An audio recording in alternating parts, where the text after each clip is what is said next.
नमस्कार दोस्तों, माधवपाल एकेडमी से मैं दीपक सर आप सबके बीच में फिर से।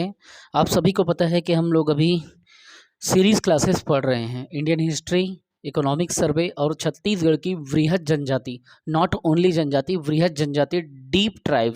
ठीक है, तो आप क्या करें, जा कर के प्लेलिस्ट से पढ़ें उस चीज़ को, सारे कंटेंट को, और जो आपको बेनिफिशियल लग रहा है उसमें आप कमेंट करके, शेयर करके और लाइक करके, सब्सक्राइब करके मेरा मनोबल बढ़ाएं। ठीक है, तो समय को मैं ज़्यादा वेस्ट नहीं करूँगा, बस आपको बताऊँगा कि आज हम लोग महाजनपद का क्लास ले रहे हैं। महाजनपद जो था उसके बारे में आपको ये जानना पड़ेगा कि ये क्या चीज़ था सबसे पहले, और इसकी राजधानी क्या थी, इस समय के प्रमुख इम्पॉर्टेंट बिंदु क्या थे, कुछ इम्पॉर्टेंट सेगमेंट क्या थे, इस चीज़ को आपको जानना पड़ेगा।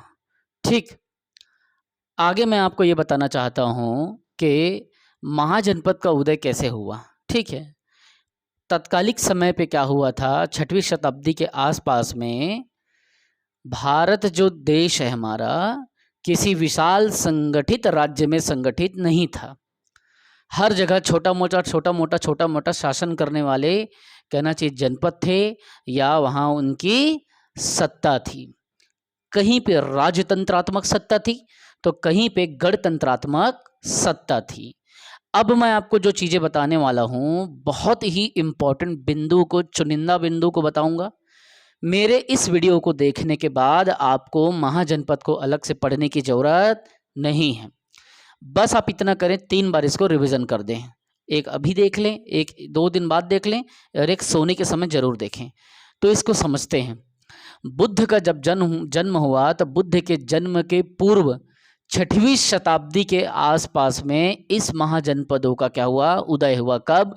तो बुद्ध के जन्म के पूर्व। ठीक,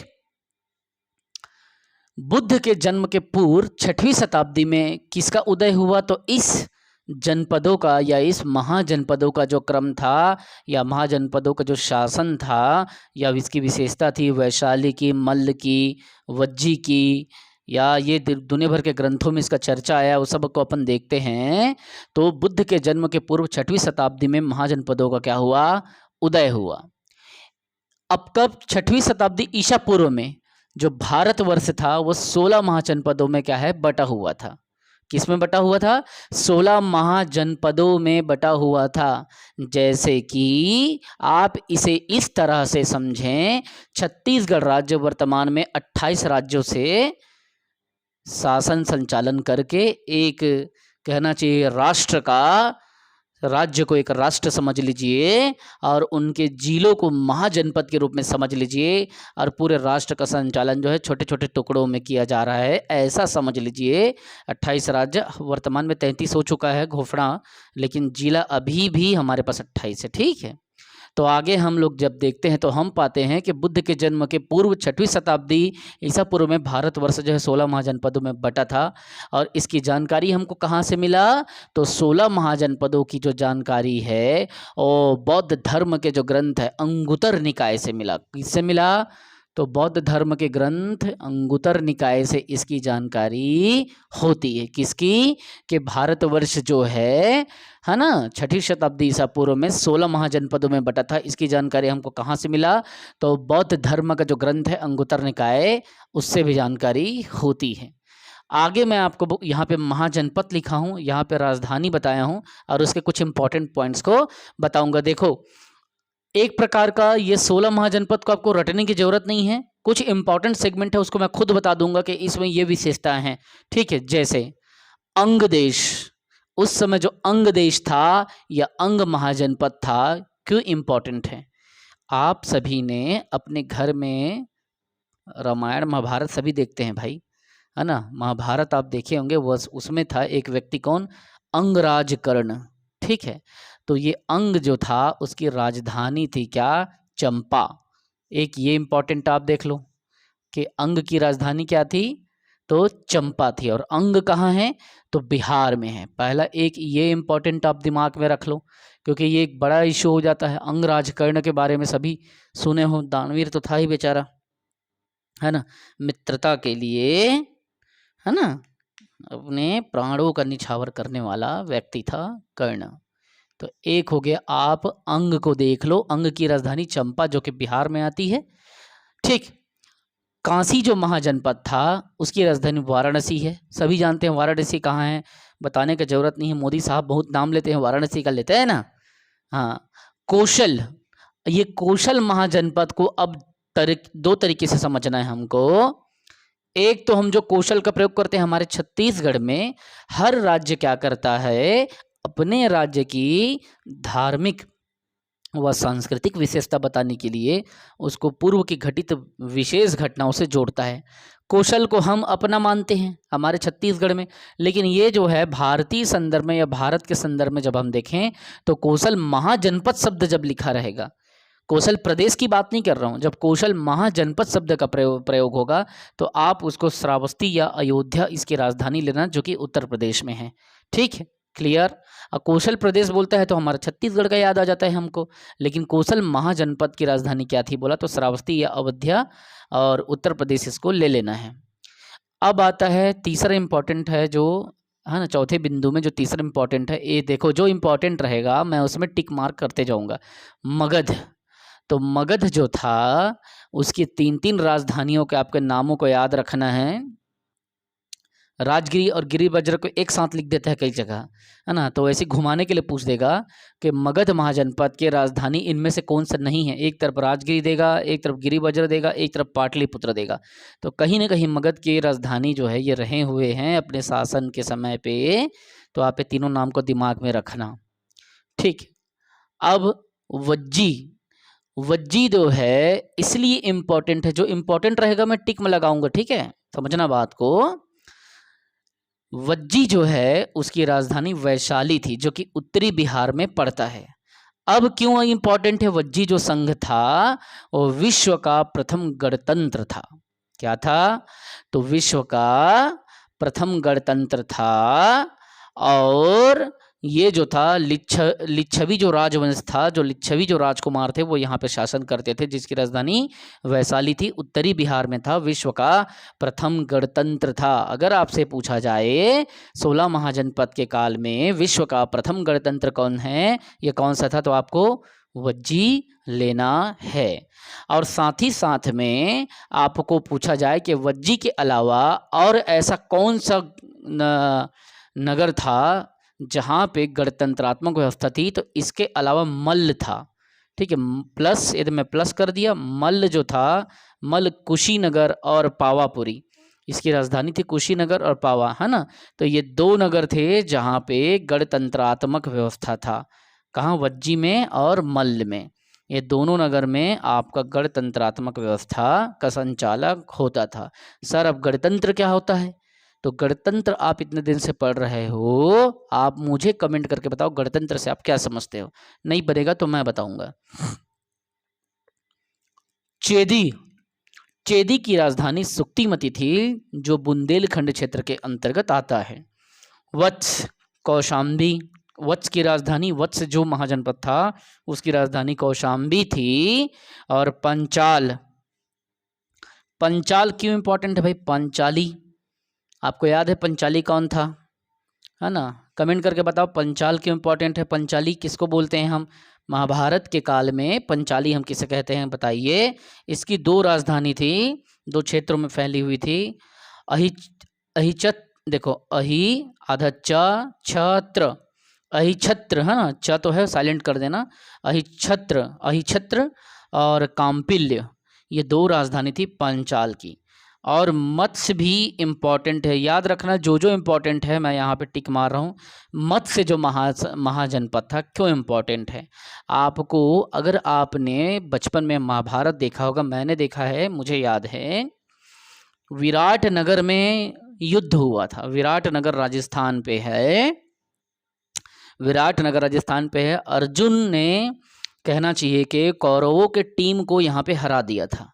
ठीक है, विराट नगर में युद्ध हुआ था और वो जिस स्थान पे कहना चाहिए कि वो लिया था, है ना, आश्रय लिया था, वो मत्स्य महाजनपद था या मत्स्य देश भी बोलते हैं।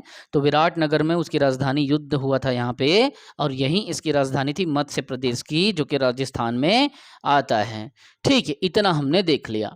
सूरसेन मथुरा में है, उतना इम्पोर्टेंट नहीं। अब अशमक में जब आप आते हैं तो अशमक जो महाजनपद है क्यों इम्पोर्टेंट है, समझना बात को। बहुत जबरदस्त चीज पूछा जाता है इस क्वेश्चन पे। अशमक महाजनपद की राजधानी पोतना थी और ये दक्षिण भारत की एकमात्र राजधानी थी। किसकी? साउथ इंडिया की एकमात्र कहना चाहिए कि महाजनपद था। तो कौन? अशमक महाजनपद, जिसकी राजधानी पोतना थी। और अशमक जो है वो दक्षिण भारत में गोदावरी नदी के किनारे पे बसा हुआ है, जहां पे इक्ष्वाकु वंश का राजतंत्र था। किसका राजतंत्र था? इक्ष्वाकु वंश का, ना कि गणतंत्र। क्या था? राजतंत्र। किसका? इक्ष्वाकु वंश का। और अशमक जो है पूरे भारत में 16 महाजनपद थे। उस 16 महाजनपद में एकमात्र ऐसा महाजनपद था जो दक्षिण भारत या साउथ इंडिया में स्थित था, जिसकी राजधानी पोतना थी, जो कि गोदावरी नदी के किनारे स्थित थी। कौन से वंश यहाँ पे शासन करता था? इक्ष्वाकु वंश जो है शासन करता था। अब अवंती क्यों इंपॉर्टेंट है, इस चीज को देखो। जहां जहां टिक मारूंगा आपको 2-2 बार उसको पढ़ना है, भले आप पीछे जाके फिर से रिप्ले कर लेना। अवंती जो है उसकी राजधानी उज्जैन और माहिष्मति। ठीक है, आपको याद होगा कई बार हम उज्जैन का नाम अवंतिका पढ़ते हैं ना, कई जगह ऐसा मिल जाता है पढ़ने पे। तो अवंती उस समय जो है प्राचीन जो है महाजनपद था और वर्तमान में इनकी राजधानी हमको उज्जैन देखने को मिल जाता है। तो उस समय इसकी 2 राजधानी थी, उज्जैन और माहिष्मति, 2 इसकी राजधानी थी। अब वे इतनी शक्तिशाली राजधानी हो गई थी, इतनी साधन संपन्न राजधानी थी, क्योंकि अवंती में लोहे के कारखाने देखने को मिले थे। लोहे के खाने या लोहे के खदान हमको देखने को मिले थे, जिस कारण से विभिन्न प्रकार के औजार, हथियार इत्यादि, तलवार, भाला इत्यादि बनने लगे थे। अतः यह सैनिक या सैन्य दृष्टिकोण से मजबूत होने लगा था लोहा के कारखाने के कारण। ठीक। गांधार भी इंपॉर्टेंट है, क्योंकि गांधार इसलिए इंपॉर्टेंट है, इसकी राजधानी तक्षशिला में है और जो कि पेशावर के आसपास वाले एरिया कहना चाहिए कि कवर करता था, वहाँ शासन चलाता था। और पाकिस्तान वर्तमान में हम लोग अगर देखें तो पाकिस्तान में तक्षशिला जो है उस समय था, पाकिस्तान देश में। हालांकि अलग हो गया, कब हुआ? पाकिस्तान अलग कब हुआ भारत से, बताओ? 14 अगस्त के 15 अगस्त? हमारा देश आजाद कब हुआ? 15 अगस्त 1947 को बोलते हैं ना। लेकिन पाकिस्तान कब बना? पाकिस्तान को हम कब बोलेंगे? तो 14 अगस्त के मध्य रात्रि को। ठीक है। तो गांधार इसलिए इंपॉर्टेंट है, गांधार महाजनपद की राजधानी तक्षशिला, जो कि पाकिस्तान हमारे पड़ोसी मुल्क में पड़ता है। ठीक है। अब कंबोज क्यों इंपॉर्टेंट है? कंबोज जो है उसकी राजधानी राजपुर थी और कश्मीर में वो राजपुर पड़ता है। ये श्रेष्ठ घोड़े के लिए या अच्छे क्वालिटी के, अच्छे नस्ल के घोड़े के लिए कंबोज को जाना जाता है। ठीक है। किसको? तो कंबोज महाजनपद था, उसकी राजधानी राजपुर थी, कश्मीर में आता है और अच्छे कैटेगरी के, श्रेष्ठ कैटेगरी के घोड़े के लिए इसे जाना जाता है। कुरु क्यों इंपॉर्टेंट है? कुरु इसलिए इंपॉर्टेंट है क्योंकि आपने जब बचपन में महाभारत देखा होगा, मैंने देखा है तो मुझे याद है। तो होता क्या है, पांडवों के द्वारा इंद्रप्रस्थ में एक नगरी का निर्माण किया जाता है। देवशिल्पी कौन है भाई? जो इंद्रप्रस्थ के नगरी को कौन बनाता है? विश्वकर्मा भगवान। देवशिल्पी विश्वकर्मा भगवान इंद्रप्रस्थ में क्या करते हैं? पांडवों के लिए एक स्वर्ण नगरी बनाते हैं। एक स्वर्ण हीरा जवाहरात पूरा उसमें, मतलब कहना चाहिए कि एक प्रकार का इंद्र भगवान का स्वर्ग है या इंद्र भगवान की नगरी है, वैसा निर्माण करते हैं। और कुरु की राजधानी इंद्रप्रस्थ थी और वो मेरठ और हरियाणा क्षेत्र में पूरा उस समय फैली हुई थी। तो इसलिए इम्पॉर्टेंट है, आप याद रखना कि पांडवों ने इंद्रप्रस्थ का निर्माण किया था, जिसे बाद में कौरवों ने छीन लिया था, आपको याद होगा। ठीक। फिर हमने इतना 16 महाजनपद में कुछ इंपॉर्टेंट पॉइंट देख लिए। 1 2 3 4 5 6 7 8 9 10 11 12, ये 12 इंपॉर्टेंट पॉइंट मैंने आपको बता दिया, आपको देखना है। अब आगे मैं बढ़ता हूँ कि ये क्या था। तो जो 16 महाजनपद का जब उदय हुआ था, उसे भारत के इतिहास में यह बोला जाता है कि भारत के राजनैतिक इतिहास का प्रारंभ जो है 6वीं शताब्दी ईसा पूर्व में हुआ। कब? भारत के राजनैतिक इतिहास का प्रारंभ कब हुआ? 6वीं शताब्दी ईसा पूर्व में हुआ। या अगर ऐसे सरल शब्दों में कहूँ कि भारत के राजनैतिक इतिहास का प्रारंभ किस काल से, किस जगह से जाना जाता है, तो 16 महाजनपद के सृजन के समय से भारत के राजनीतिक इतिहास का प्रारंभ माना जाता है। ठीक है। अंगुतर निकाय जो कि मैं अभी बताया हूं बौद्ध धर्म से संबंधित है, बौद्ध धर्म का ग्रंथ है, इससे इस वंश की जानकारी होती है, अर्थात महाजनपदों की जानकारी होती है, जबकि जैन ग्रंथ में भगवती सूत्र में इसकी जानकारी होती है। तो बौद्ध में किसमें? अंगुतर निकाय में हमें 16 महाजनपद की जानकारी होती है, जबकि भगवती सूत्र में जैन ग्रंथ से हमें इसकी जानकारी होती है। आपको मैं अभी बताया कि दो ऐसे महाजनपद थे जहां पे गणतंत्रात्मक व्यवस्था था। कौन कौन सा? एक वज्जी और एक मल्ल। तो वज्जी और मल्ल में गणतंत्रात्मक व्यवस्था था।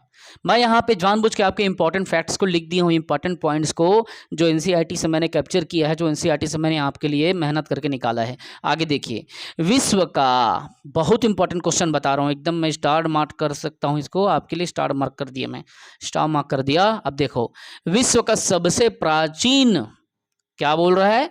विश्व का सबसे प्राचीन वैभवशाली नगर अगर कौन सा है, तो आपको क्या लेना है? पाटलिपुत्र, जो कि वर्तमान में पटना कहते हैं। 221 ईसा पूर्व में पाटलिपुत्र में, कहना चाहिए एक वैभवशाली नगर का हमारा पाटलिपुत्र का गठन हुआ, और 221 के समय से सबसे ज़्यादा संपूर्ण वैभवशाली धन धान्य से भरा हुआ नगर ये पाटलिपुत्र नगर को संज्ञा दिया है, जो कि केवल भारत ही नहीं अपितु विश्व का सबसे प्राचीन वैभवशाली नगर पाटलिपुत्र को माना जाता है। अगला, वैशाली में प्रथम गणतंत्र 500 ईसा पूर्व में से प्रारंभ हुआ, जो कि विश्व का क्या है? पहला आपका गणतंत्र है। अब वैशाली और वज्जी में कंफ्यूज मत होना, वज्जी क्या है? महाजनपद है, वैशाली क्या है? राजधानी है। विश्व का प्रथम गणतंत्र कब प्रारंभ हुआ? तो 500 ईसा पूर्व में प्रारंभ हुआ, विश्व में सर्वप्रथम। क्लियर है? तो विश्व में सर्वप्रथम कहाँ हुआ? तो वैशाली में। वैशाली किसकी राजधानी थी? तो विज्जी की। किसका शासन था? तो लिच्छवियों का शासन था, लिच्छवी और राजकुमार का। चेटक का नाम बताऊंगा मैं भी, फिर उसके बाद में बताऊंगा कि वैशाली में चेटक कौन था, उसकी बहन कौन थी, सब आगे बताऊंगा जब बौद्ध धर्म जैन धर्म पढ़ाऊंगा तो। ठीक है। फिर इसके अलावा इस 16 महाजनपद में 4 ताकतवर नगर थे, शक्ति संपन्न नगर थे। उस 4 ताकतवर नगर का नाम बताओ, तो मगध, कौशल, वत्स और अवंती।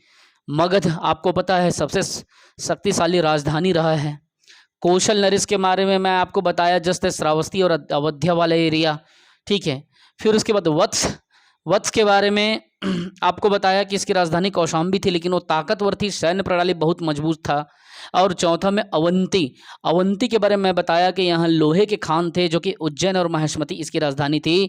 तो अगर आपसे पूछा जाए महाजनपद के काल में 4 ताकतवर शक्तिशाली महाजनपद के या नगर के नाम बताएं, तो आप 4 ताकतवर में किसका नाम लेंगे? पहले मगध, दूसरे में कौशल, तीसरे में वत्स, चौथे में अवंती। मगध, कौशल, वत्स, अवंती, मगध, कौशल, वत्स, अवंती। बोलो साथ में, बोलो निकिता, हर्षा, ज्योत्सना। मगध, कौशल, वत्स और अवंती, 4 ताकतवर नगर कौन से काल में? महाजनपद के काल में। ठीक है। अब इनके राजधानियों को भी आप देख लेना। मगध की राजधानी भी मैं बताया हूं आपको, ये राजगिरी, गिरिवज्र, वैशाली वाला। कौशल के बारे में बताया हूं, श्रावस्ती और अयोध्या।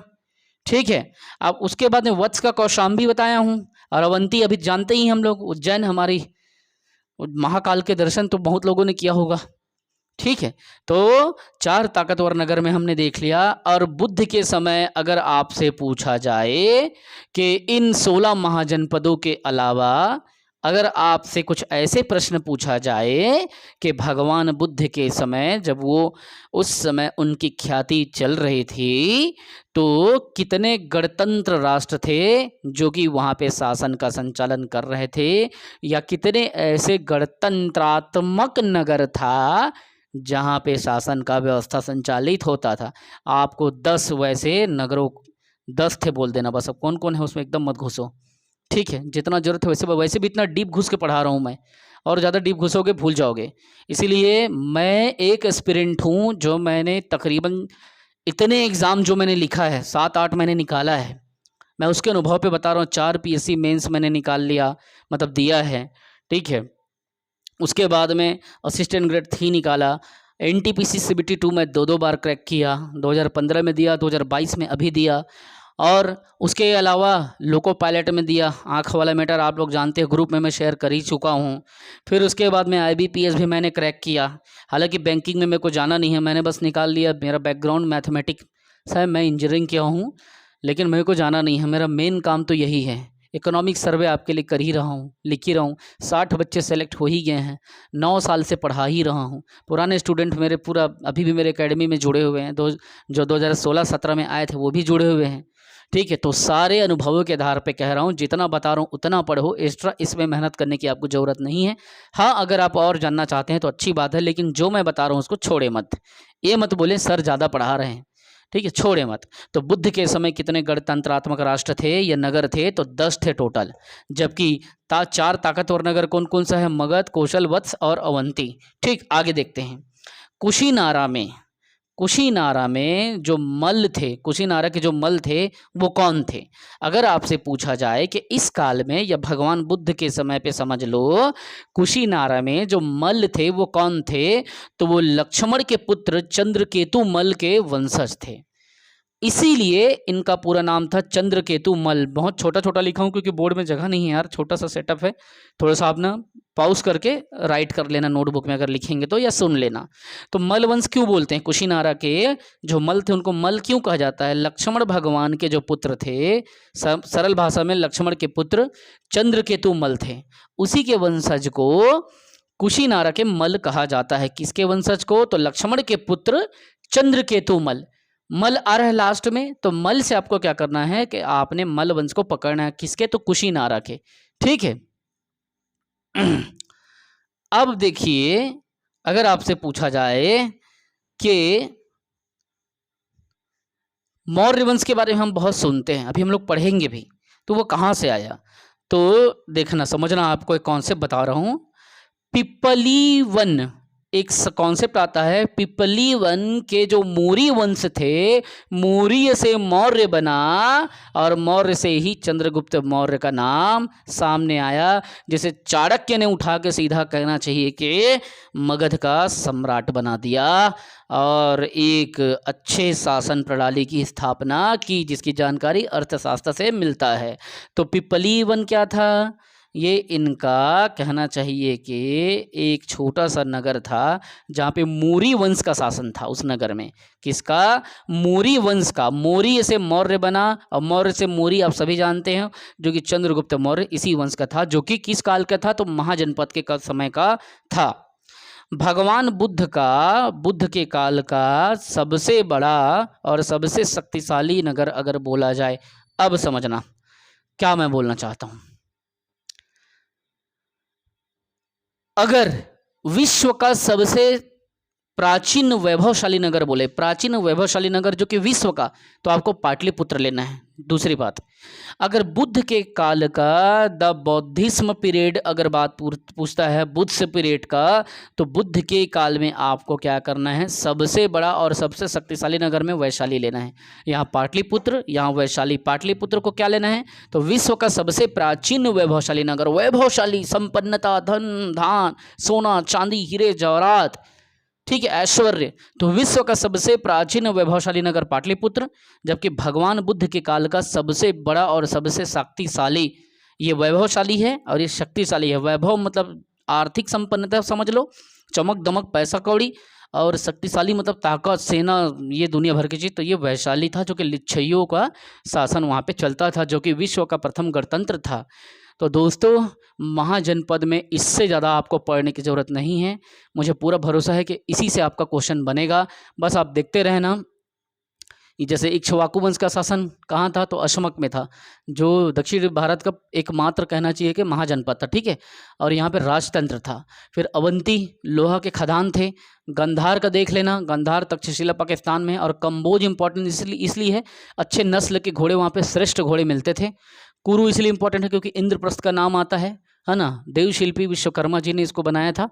और उसके बाद में बौद्ध धर्म की जानकारी किस में मिल रही, तो अंगुत्तर निकाय से, और जैन धर्म से तो भगवती सूत्र से हमको जानकारी मिलती है। तो मैंने इतने मेहनत आपके लिए किए है, और हर दिन सुबह 10 बजे आपको मैं क्लास देता हूँ। कभी भी सिर्फ टेक्निकल रीज़न के कारण ही एक दिन लेट हुआ था मैं, बाकी कभी भी मैं 1 महीने से मैं क्लास ले रहा हूँ, कभी भी मैं लेट नहीं हूँ। जब मैं पंक्चुअलिटी हूँ, तो मैं उम्मीद करता हूँ मेरे आप ऑडियंस से, मेरे एस्पिरेंट से, कि आप यार मेरा मनोबल बढ़ाओ।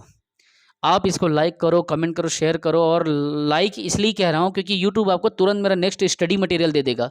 अगर आप लाइक नहीं करोगे तो यूट्यूब को लगेगा कि आपको वीडियो पसंद नहीं आया, तो आपको नहीं भेजेगा वो नेक्स्ट टाइम तुरंत, नहीं तो आपको सर्च करना पड़ेगा इधर उधर।